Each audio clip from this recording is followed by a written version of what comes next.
All right. Welcome to the Level Up in Farpoint podcast.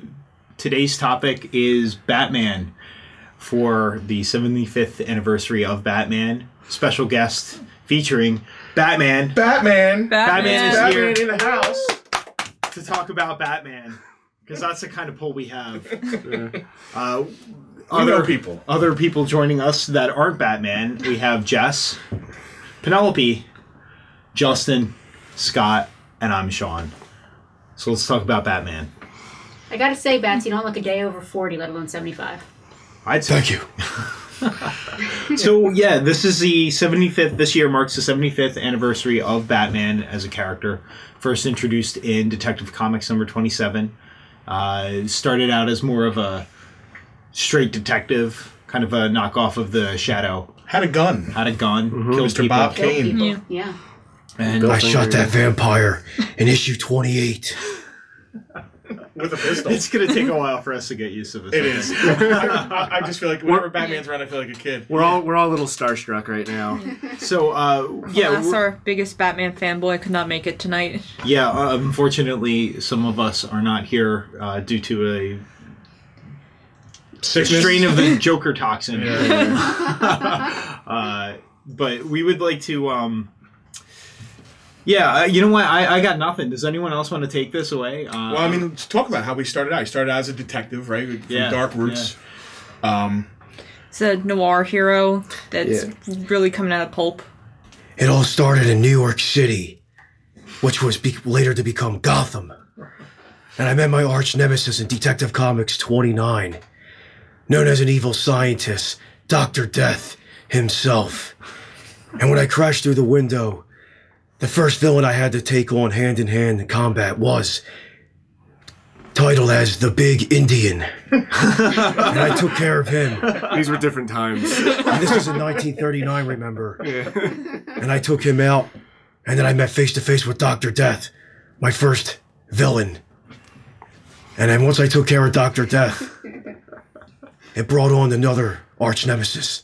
In 1940, the first appearance of the Joker in Batman #1. That's a big book. That's a seminal book. Oh, yeah. What is that book worth? It depends on the condition, obviously. Well, But in I good mean, condition, what is that book well, worth? Batman, do you have a copy of that book? I do have a copy. I have a low-grade copy of Batman #1 Really? in my collection. That's It's impressive. missing a cover, but I still have it. And that's what all that counts. That book is not worth so that. much money that people buy individual pages from that book. No kidding. People buy that book. Well, no, I'm thinking about Detective. The first Detective people buy, even with the Batman story ripped out, because it was multiple stories. And even with the Batman stories ripped out, that book is worth thousands of dollars. That's awesome. So Batman 1 in a low grade, I don't know. I know someone that has one. Frank from It's a Toy Store. And what does he want for his? $15,000? It's worth about $15,000 in the condition it's in now. And it's not super high grade. It's a reader. It's did in a he get a hold restored of it? copy. He paid money for it. It's a restored copy. That's awesome. But I also do own a low-grade copy as well in my collection. It's really cool. That is really cool. So, I guess Batman as a character has been around for 75 years now. And there's probably a good reason for that. Do we want to talk about why this character's endured as long as he has? I know, with speaking with Tim, who's another member of our store, who unfortunately is one of the ones who can't make it, but is the guy that we make fun of for collecting every single Batman comic that comes into the store, was talking a little bit about, what makes the character special to him, and it's the idea that there's this guy that sees everything wrong around him and decides that, he has no fancy power ring, he's not an alien with superpowers, but he's got 2 fists and he's gonna do as much as he can. And of course, he's billions of dollars. Yeah. He does have advantages. Maybe that helps. Yeah.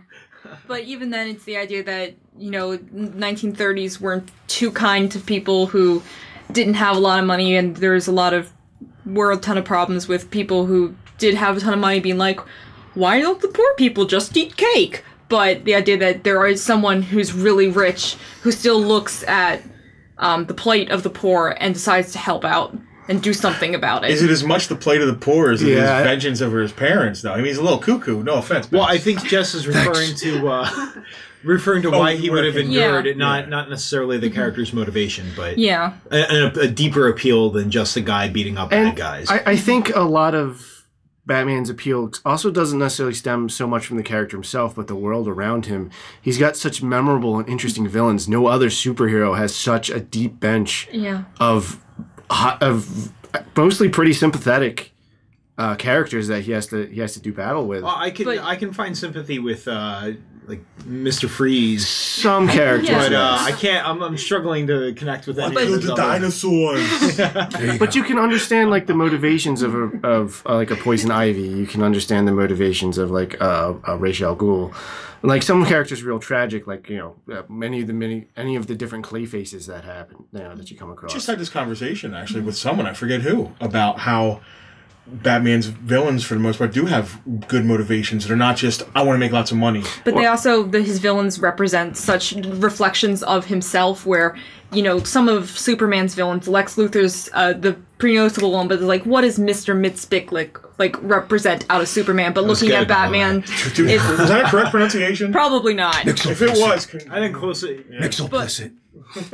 Like, He's not. You've got Batmite instead. Yeah. So but like Harvey Dent is like Clark's villains, the too. and Two-Face is the idea, the duality of justice. You have yeah. the Joker, who's pure anarchy as opposed to trying to put order onto chaos. You have just chaos. You have like Poison Ivy, who's she's wanted to do good to like plants who she thought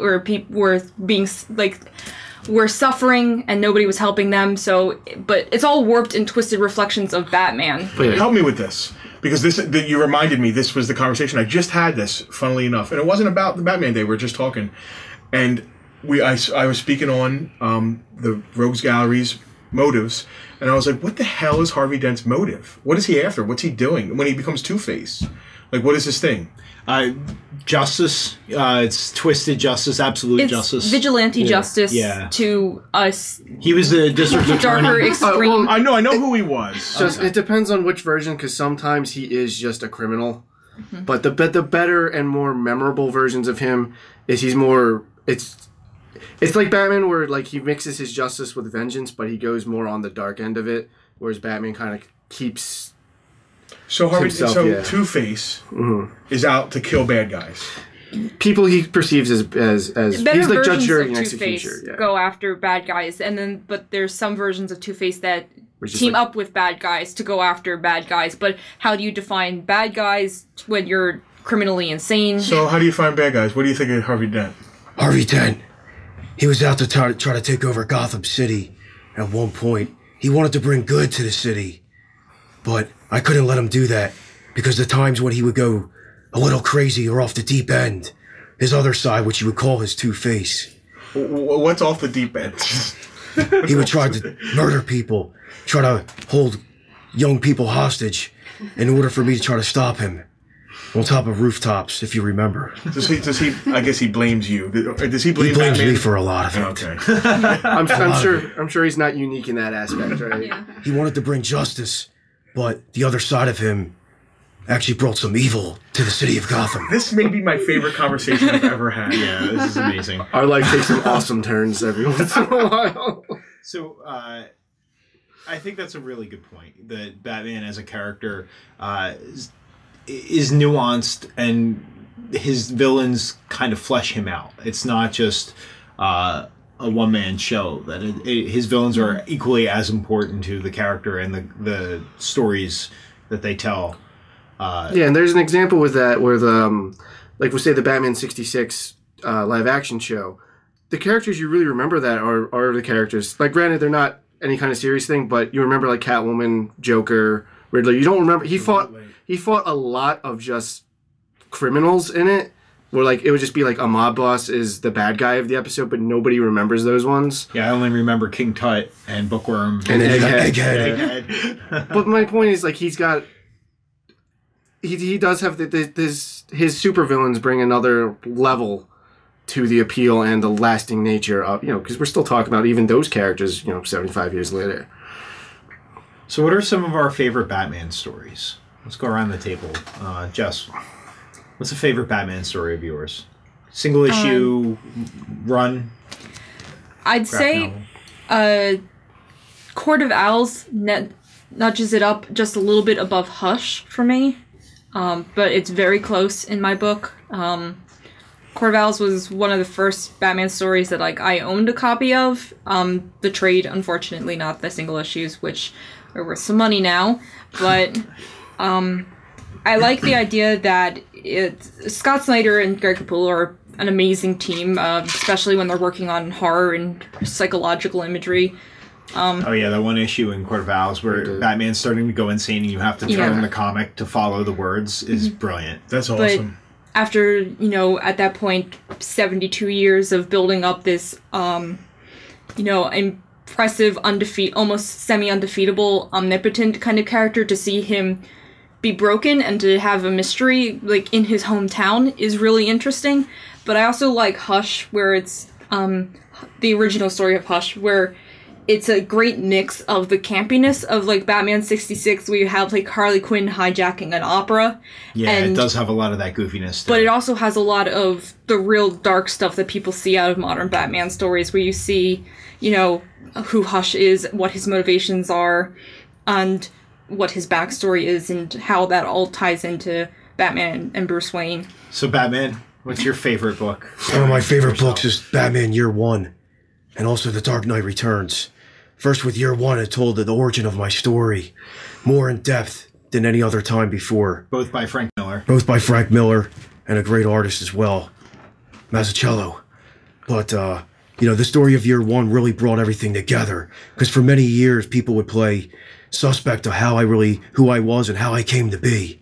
That's true. I would always come to play and say that I would always meet my villains another day in the alley or whatever it might be on a rooftop.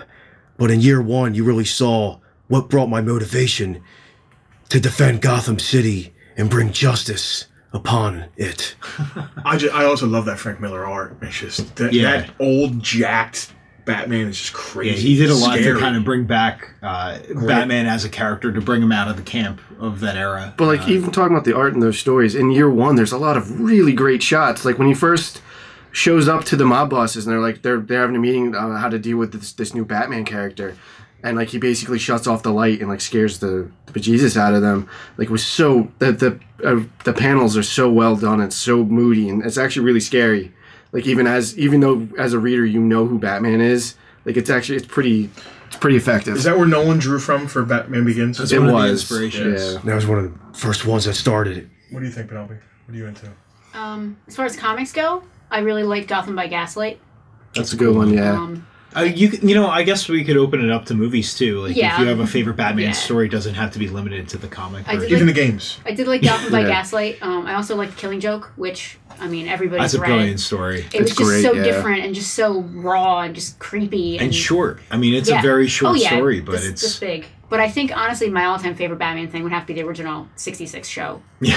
It was really my first, it was the first experience I ever had with Batman as a kid. And, I had a Viewmaster. I had 3 Viewmaster reels of the original Batman. It was called The Perfect Crime. It was him and Catwoman. And there was a cheetah involved. And it was just one of my favorite toys as a kid.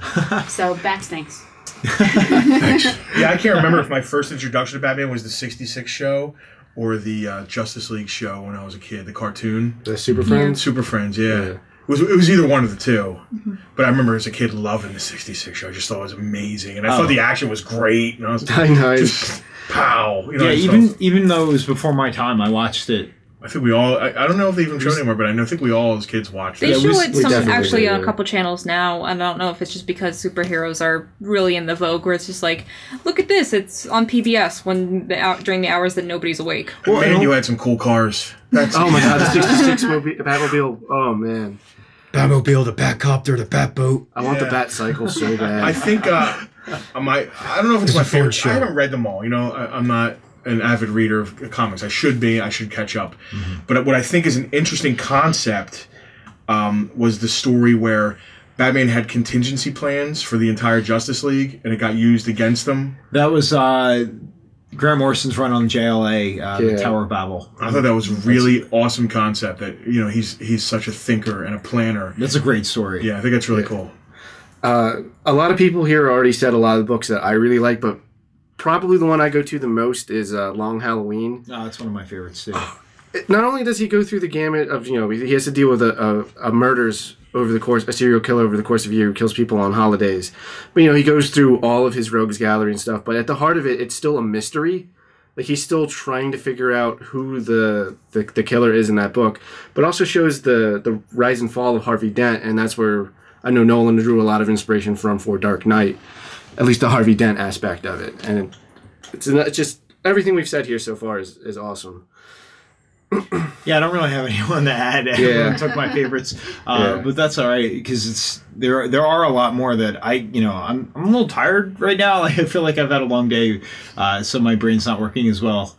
But there are I know there are a few we're missing that are just really awesome stories, probably sitting on my bookshelf. I'm sure. But year one's definitely one of my favorites because it does cement the myth of the Batman in a very believable way. It's not as fantastical as like a Hush story or even the Dark Knight Returns, with the mutants and everything. Just Batman Year One. I mean, it's just a character that you can really relate to and believe in. It's an awesome story. If you haven't read it, it's worth checking out. How about Incarnations? How about, over the ages, he's changed. We can't talk about Batman without talking about the Burton stuff, without talking about the animated series. I know. But the Nolan, the games. Right. Again, it goes to show how strong and versatile Batman and his world are. It works pretty much in every media format. There's like in the video games, they're the high example of licensed games done right for the most part. There's a couple duds in there, but... Well, it took a really long time for them to get there. But even like on the Nintendo, the movie tie-in was good. It was hard because it was a Nintendo game. It was a good game, but I mean, that's... I would say that and then nothing else for a very long time. Yeah. People have fond memories of the, I think it's Batman and Robin, or like the Adventures of Batman and Robin for the Super Nintendo. Oh yeah, I played... That's a great game. The one for Genesis Konami. 2 is actually 2-player. It's super hard. I can barely beat the first boss in that game. But yeah, they're great beat 'em ups. It's just you need to be tough as nails to deal with them, just like Batman. That's what I like about that New Adventures of Batman for the Super Nintendo. It takes place from the beginning of the show story in an episode form as a chapter, and it followed through all the way till the end of the Batman the Animated Series, until when the new adventures began. That's really cool. I've never gotten that far in the game. I beat it. Is New Adventures a continuation of Batman the Animated Series? It's a continuation because Dick Grayson becomes Nightwing. Oh. And so is side. Batman Beyond a continuation after that, right? Well, it's many years later when an old Bruce Wayne Old Bruce is older. basically coaches Terry McGinnis I watched into being the new Batman. What's your favorite cartoon incarnation of Batman? Favorite cartoon is definitely Batman the Animated Series, which started in 1992. The first episode just featured Man-Bat. It wasn't even his origin. Yeah. It featured, how there is another villain in the play in Batman, basically a villain that was never recognized before. Yeah. I think that series is, going back a bit, that might be some of my favorite Batman stories. Me too, man. I love it. They were so The music. effective. The music is iconic. The creation of Harley Quinn, who's now one of the most iconic female characters in comics. Right. We give a lot of credit to Paul Dino. She was created for I did not know On a that. whim, Yeah. they were like, instead of getting another Joker, another henchman, let's make it a henchwoman. She was Yeah. created. I didn't for know the that. I show. thought I took her out of the comics. They put her in the comics because she was That's so popular from the fantastic. show. She was such a hit that they folded her into the comics, and now you'd never know that she wasn't an Totally essential owed part to of. that voice actress who brought her to life. I don't know her name. Tara Strong. Pop it up on the pop-up. I think it's Tara Strong. And then Kevin Conroy has an iconic voice. Oh, no doubt about it. That's why Batman they as could be well. in the Mark games. Hamill as the Joker, though. Yeah, it was an inspired Yeah. turn. Yeah. For years, I had no idea that was Luke Skywalker doing that Neither voice. did I. When I found out, I did not believe it. But to go back to the Man-Bat episode, since that was the first one, I remember there was a lot of hype for it. I remember I was like 7 when I watched it the first time, and it scared the pants off me. Because the transformations really, I was so used to watching Batman on TV as like the Super Friends, to see this Batman fight this giant horrible monster, and he gets beat up in it too. Like towards the end of it, like they never did it again where your face was just all ripped to shreds. That was during an era on TV where kids shows were starting to really push the envelope, especially animated ones. Gargoyles was out around the same time and did a lot of the same things where it was darker. And they didn't necessarily shy away from the violence of it. It wasn't always graphic, but it was there. And the animated series did that really, very much, really well. A couple highlights I remember. I remember watching the Mask of the Phantasm movie over and over. That was great. God, that's so good. Yes. I remember there was a Jonah Hex episode. I was confused at first. There was, yeah. Because Batman's not in it, I don't think. I think it's like a flashback or something. He's at the beginning of the end. The first time I saw that, I got into the episode late, and I'm like, what is happening? But I was still really... compelled by the character. I was still really compelled by it. It was just because the show's so well done. But yeah, he was at the beginning and the end. It was just kind of like the setup for why Batman was like learning about this story in it. Yeah, it was cool. It was really well written. But we gotta talk about Heart of Ice if we're talking about best episodes of that. The first one with Mr. Freeze.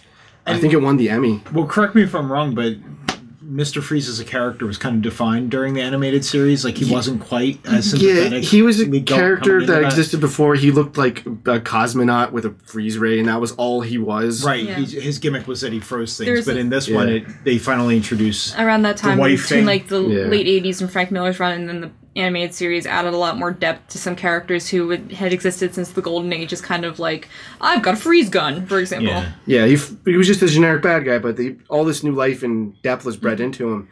And because of that episode, he's really one of my favorite characters of all time. It wasn't until Arnold stepped all over it for me. Yeah. It could have been a better movie. It was not written very well.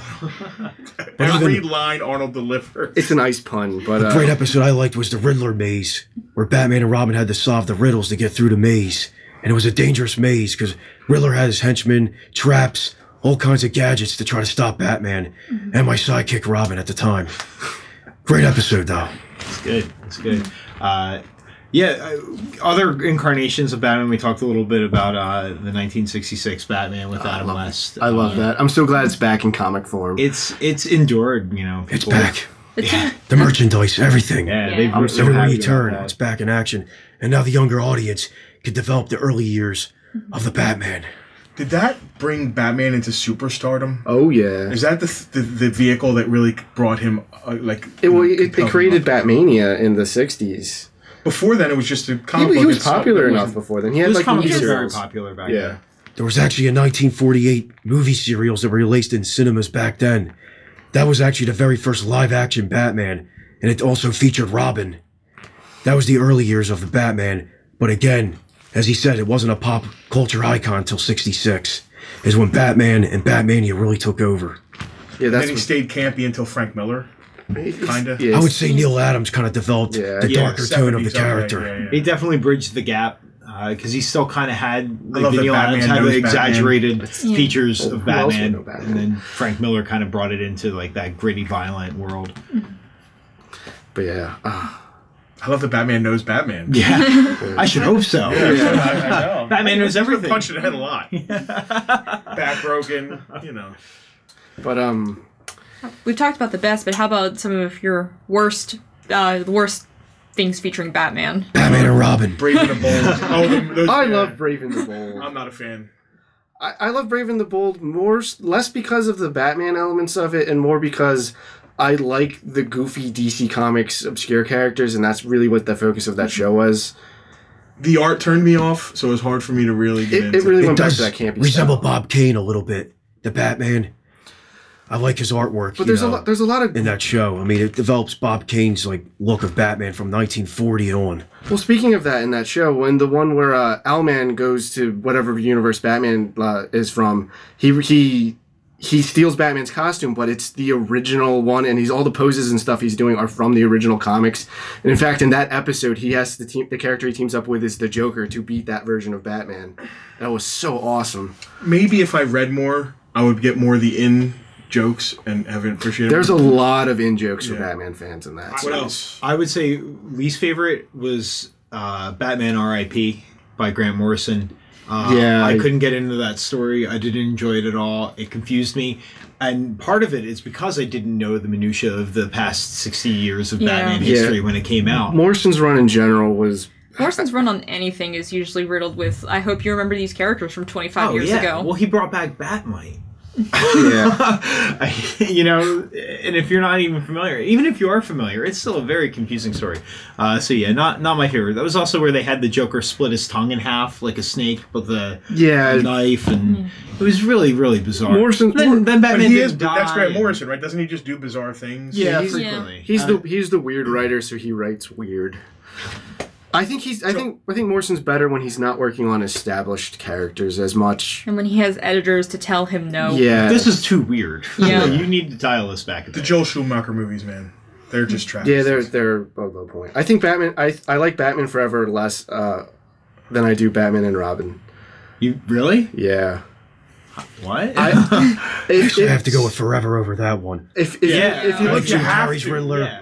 and actually Tim Burton was the producer of that movie. Here's, He didn't direct it. That's why Michael Keaton didn't come back. here's my thing with Batman Forever versus the rest of those movies. It had its foot in the stupid and the serious, and I think both aspects of that movie failed, whereas the first one's more serious, and I like the really goofy, over-the-top, like everything's a stupid ice pun. Like, I like stupid movies like that. I'm not saying it's good, It is stupid. You're No. right. but I get I can only watch that movie in I can get entertainment value out small of that. chunks with commercial breaks. Tommy Lee Jones was a low point for the Batman Yeah. Forever. I think Jim Carrey was okay. He was just another Joker But character. Tommy Lee Jones' Two-Face was just was terrible. awful. His costume just in that was like Just too much. Yeah, I We have like black and white zebra stripe and Yeah, leopard and, print like, or something. But the The other side awful was like makeup. highlighter colored wig with Yeah. pink cheetah spots or something. it was awful. They should have kept Lando on, right? Yeah, they. Lando would have been a cool Two-Face if they brought him on. Tim Burton was very unique,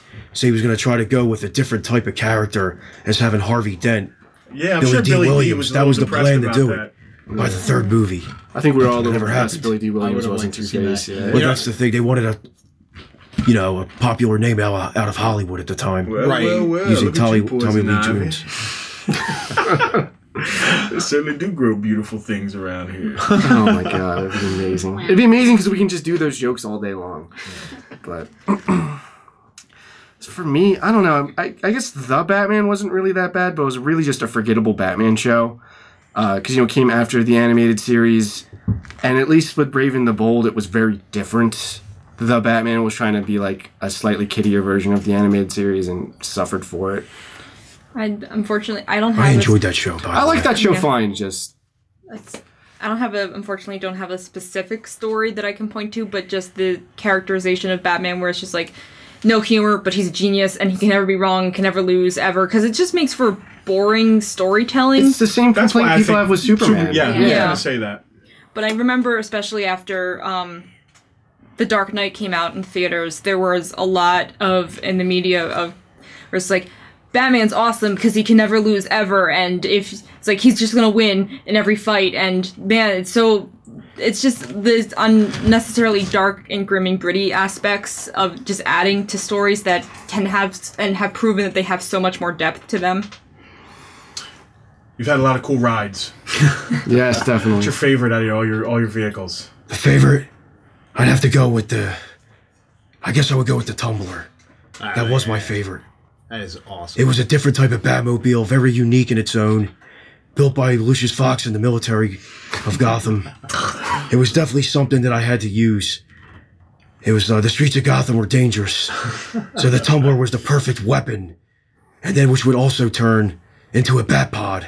It would split up into a Batpod as well. It's hard to argue with that when you put it that way. I also liked that as well. It was very versatile.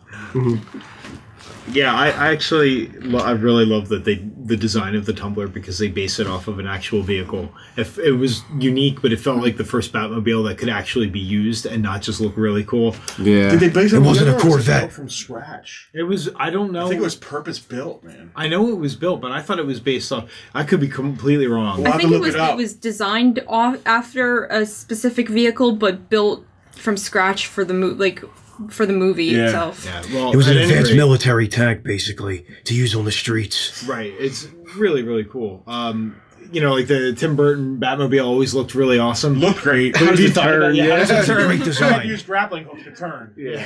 I love the... Then it becomes a the Bat missile animated one, too. too. Yeah, Batman right. The Returns. animated one had the same problem because it was modeled after that design. My favorite's the 66 line of vehicles. Yeah, I love that- the red stripe. Oh, the twin seats with the Hot pods. Rod is so badass. Yeah. It's definitely a great Batmobile. Did anyone have the Super Friends toy? The blue Batmobile? The blue Batmobile Oh, where you yeah. press the button and like the front bumper would pop out. Like, Oh, I remember that. I haven't thought of that in and forever. the headlights would pop up. Got I one in the love that garage, man. one. That's awesome. Yeah, the superpowers. Is that the one? Yeah, it Yeah. wasn't Super Friends. It was Super Superpowers. Superpowers. Yeah, That's because they had awesome. all the figures with the cloth capes. Yeah. I had a bunch of those. Yeah, we got a bunch of those. I love that Batmobile. Farpoint Toys carries that kind of thing. I forgot to mute it before we Half hour. It's been a half an hour. We've been talking about Batman. Any other for 30 minutes. subjects of Batman? Yeah, before we go, we could talk about where Batman's headed. Nolan is no longer doing Batman films, so Christian Bale's out, and we have a new Batman as Yeah. Ben Affleck, Ben yeah. Affleck, who has been very controversial, to say the least. Yeah, it's, poorly received. Is Some people were excited. I'm curious. I give him remember a chance. You have to always give somebody a chance. Back in '89, Michael Keaton was looked at as a joke. Yeah, Mr. Look what Mom. he did. Yeah. Great Beetlejuice, point. Mr. Mom. Great Really point. good point. So this is something different. I know a lot of people are already saying that Ben Affleck will not make a good Batman, but from what I saw in the picture, I do like the suit, and it reminds me of Dark Knight Returns, which Very is Frank Miller. something we've been Yeah. waiting for a while in these movies. I was surprised when they finally revealed the suit that as a fanboy I wasn't instantly angry about it. I looked at it and went, okay, that looks pretty cool, you know? My favorite part of the suit, though, is the sad Batman meme that came from it. Oh, yeah. That was Well, good. Batman's usually always sad in the inside. He has to hide it most of the times. Batman dropped some truth. Oh, sorry, Batman. But from what we could see of the Batmobile in that, it's got a Tumblr-esque, like, real utilitarian design, but it's got some elements of, like, the Tim Burton with, like, bat wings and stuff on it. I think my concern for the future of Batman, at least on the film version, is the fact that Zack Snyder tends to do very surface level movies. Yeah. He doesn't really have a lot to say below the spectacle, and I would hate them to reduce Batman to that. to just 300 or... Yeah, Well, I mean, to that was, like- but they were true to the books, though. I Like, think as long as people are able to rein in Zack Snyder and they have a good script attached to it, which I don't think they've announced a writer. No, I think it's written. They've been Yeah, I think it's filming. done. I Yeah. believe it is Goyer, David Goyer. Yeah, I think it's David Goyer again. But also, this is the very first time on screen that you will see the Dark Knight and Superman. That is creating true. the That is world's really finest. exciting. That is something we should be excited I about. think Yeah. Batman will be able to kick Superman's ass. Hell yeah. That's a fight we'll have another day. But it also forms for the very first time the Justice League of America, It the does- Dawn of Justice. It looks Yeah. like they are setting it up. I mean, it's pretty obvious that they're setting it up. it's Half the called cast- Dawn of Justice. Yeah. Right, half the Yeah. cast is the Justice League. It's, They've cast pretty much every major Justice League character. Wonder Woman, Aquaman, and Cyborg. You know, Yeah. that major Justice League character. I'm not caught up on the comics. How have the comics been lately? It's still The Snyder Zack ones have been Snyder. good. They've been doing the 0 year thing where they've been revisiting, Batman in his early years, dealing with the first time he's encountered the Riddler. I'm also not completely caught up, but I know that that's been very good. I'm not caught up either. I tend to read them into trades. But I know next they've been teasing the return of the Joker after the very successful death of the family. That's what I'm about to read. Even Batman's not caught up. I don't feel so bad. Yeah. And then you got the weekly issue, Batman Eternal. Yeah. Yeah. I haven't been reading that because it comes out every week and I can't afford that. That has been very well received as far as I'm Yes, aware. as far as people that I've heard talk about it, it's been very good. It focuses more on like Batman's supporting cast than Batman. So I mean, he's still very much featured in it. I know DC's other weekly book right now, Future's End, has Terry Terry McGinnis McGinnis, yeah. in it as... That's another great version of Batman that we didn't talk about. When Batman Beyond they were first showing it, even as a kid, I was still very cynical. I was like, this looks awful. And then Really? yeah. I can't imagine that. But then I watched the show and I was like, all right, this is good. No. I only like Definitely the episodes it's that had the future old of Bruce in it. Batman. Yeah. it was Almost Definitely all of them shows have you old Bruce. 30 years after I retired and hanged it up. Yeah. I know. just remember even as a kid, I was It's like, future Batman, because that was that time when like everything was starting to get that weird, like that style that the show had at the time. And I was like, all right, just let Batman do something else. But I ended up really getting into that show, too. They had Bruce some- Timm is just a master of his craft. Very, very good crossovers with Justice League Unlimited that was going on about the same time. They wrapped up both those shows. And the Return of the Joker. Return of the Joker was amazing.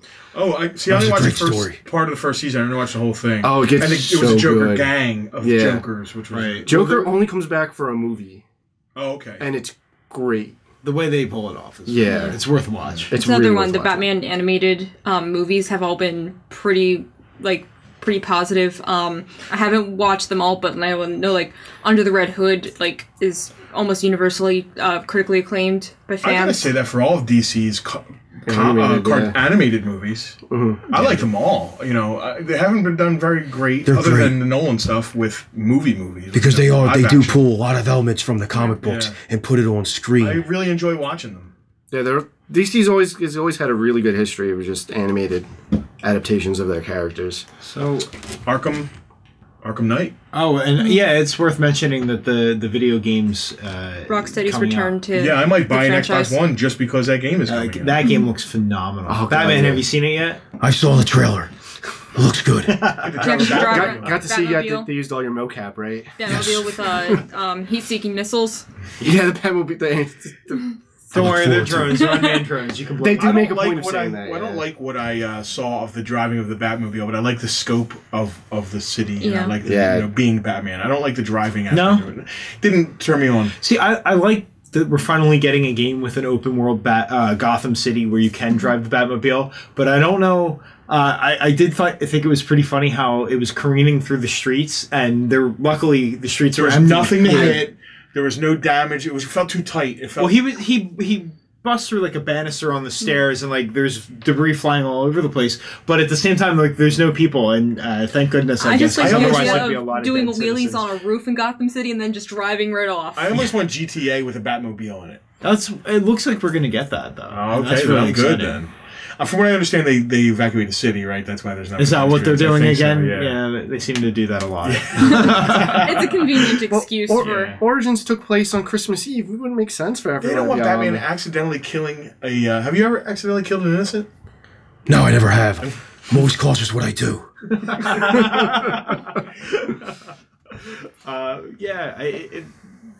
I don't know. Is there anything else we want to talk about covering Batman? I mean, we could go on forever about the Yeah, things we but like. and- I think the last thing we should probably mention is Batman Day. Oh yeah, The Batman 75th Day. anniversary. For the 75th anniversary, DC Comics has announced that July 23rd is Batman Day, and participating comic book shops, Level Up and Farpoint being one of them, will be hosting an event all day where you can come and meet Batman himself, If the real there's Dark not much Knight. crime going on that day, yeah. we'll be there. It all depends on my schedule, but I'll be there. He'll be there. He'll be there. It's during the day. Usually, crime's a little bit lower. Send Nightwing during the out. day. Send Robin out. Yeah, I'll look maybe, into it. maybe a bat drone or two. But yeah, we'll have comics to give out. Yeah, it's cool. You'll actually be able to get a free copy of the original Detective Comics 27. It's a reproduction, obviously, but yeah, we're not just buying up every Free Not one that's worth Comics for $500,000. right. I think Bruce we're not Wayne doing could that do good. that. But they're reproducing them, and that's a cool chance to have Sure. something because obviously you're not going to be able to. Just, And we'll have a lot of the trades that we talked about here. yeah, every Batman day or every Batman piece of merchandise in the store will be on sale, so it should be a lot of fun. Yeah. It will be a lot of fun. Plus, we can come out and meet Batman and then talk about Batman all day long. It'd be pretty amazing. But from what I hear, a lot of the Gotham rogues will be released out of Arkham. Yeah, it could be a busy day for you, Batman. It might be a good thing that you're coming. Yeah. Yeah. We need you, Batman. We're the comic book store I'll that... protect the city. Wait. Never get so you can always get. We deserve Your you picture or taken something with. like that. I think we all needed a little coffee before this episode. All right, yeah. So, I mean, before we go on for too much longer, I think this is a good place to wrap it up. I want to thank Batman. Thank you, Batman. for taking welcome. time Thank you out for of doing his what you do, Batman. busy schedule to come here and be awesome for the past 75 years. May you have another 75 years of kicking butt. Cheers. Thanks